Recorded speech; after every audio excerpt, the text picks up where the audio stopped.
तो मैंने एक आखिर क्यों आज रैंडी ऑर्टन नाइट 1 के ऊपर कोडी रोड्स से हार गए और कोडी रोड्स ने टाइटल को रिटेन कर लिया।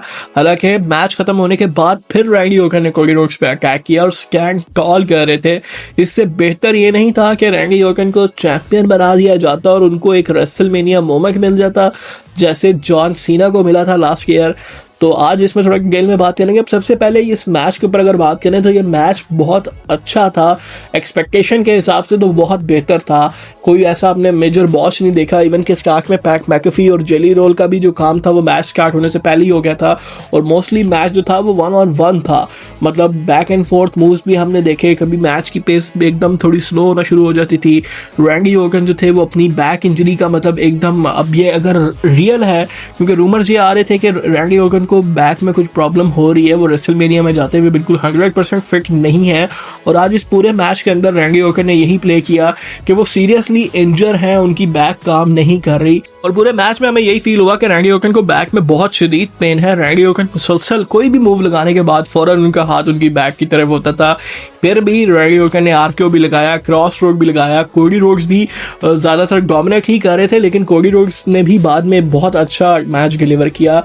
एंडिंग में हमने देखा कि रेफरी को आरकेओ लग जाता है, उसके बाद पैट मैकेफी एक तरह से रेफरी बन के आते हैं और फिर रैंडी ऑर्टन को उस टाइम पे इतना गुस्सा चढ़ता था कि वो पैट मैकेफी को भी आरकेओ लगा देते हैं और एंड में इसी चीज़ का फ़ायदा कोडी रोड्स उठाते हैं और क्रॉस रोड लगा के मैच जीत जाते हैं, चैंपियनशिप को रिटेन कर लेते हैं। तो आखिर ये सब मैच इतना अच्छा होने के बाद भी रैंडी ऑर्टन को क्यों नहीं रेसलमेनिया मोमेंट दिया गया। इवन के कोडी रोड्स ऑलरेडी ये तीसरी दफ़ा अनडिस्प्यूटेड चैंपियनशिप के लिए, मतलब चौथा उनका मैच था अनडिस्प्यूटेड चैंपियनशिप के लिए रेसलमेनिया के मेन इवेंट में।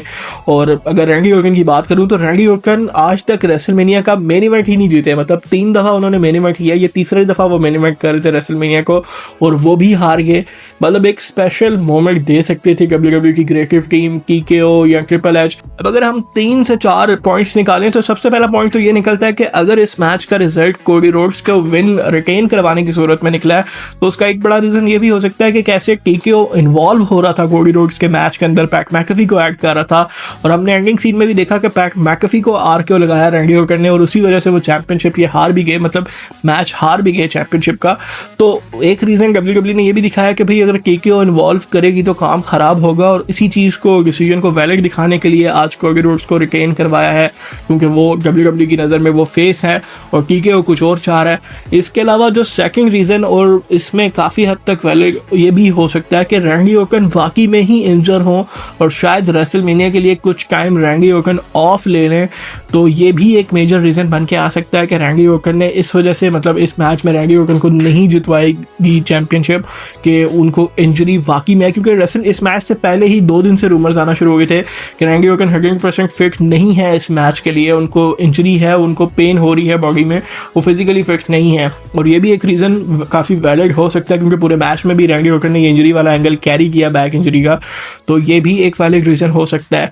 थर्ड पॉसिबल रीज़न ये हो सकता है कि डब्ल्यूडब्ल्यूई और ट्रिपल एच जो है, मतलब ट्रिपल एच की ईगो जो है वो थोड़ी आगे आ सकती है क्योंकि अगर रैंडी ऑर्टन चैंपियनशिप जीतते तो रैंडी ऑर्टन ट्रिपल एच से एक हैंड आगे चले जाते। अब अगर तुम लोग कहोगे कि भाई जॉन सीना ने भी तो 17 टाइम चैंपियनशिप जीती, तो जॉन सीना तो पहले ही आगे थे और वो अगर एक और आगे चले जाते तो उसमें कोई फर्क भी नहीं था। और क्योंकि हम ये जानते हैं कि 14 टाइम ट्रिपल एच भी चैंपियन है और 14 टाइम रैंडी ऑर्टन भी है, और अगर रैंडी ऑर्टन जीत जाएंगे तो अगर टॉप 3 की बात आएगी तो वहाँ John Cena, Ric Flair, Randy Orton, triple H का नाम नहीं रहेगा।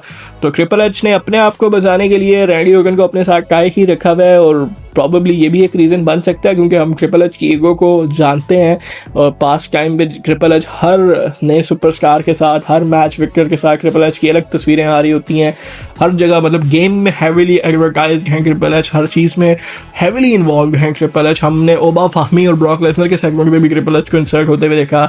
लेकिन आज रैंडी ऑर्टन का 15 टाइम चैंपियन ना बनना एक गलत डिसीजन लगता है। आप लोगों को क्या लगता है कि क्या रैंडी ऑर्टन को 15 टाइटल जीतना चाहिए था कि नहीं? कमेंट बॉक्स में जरूर बताइएगा। मिलते हैं अगली वीडियो में, तब तक के लिए गुड बाय।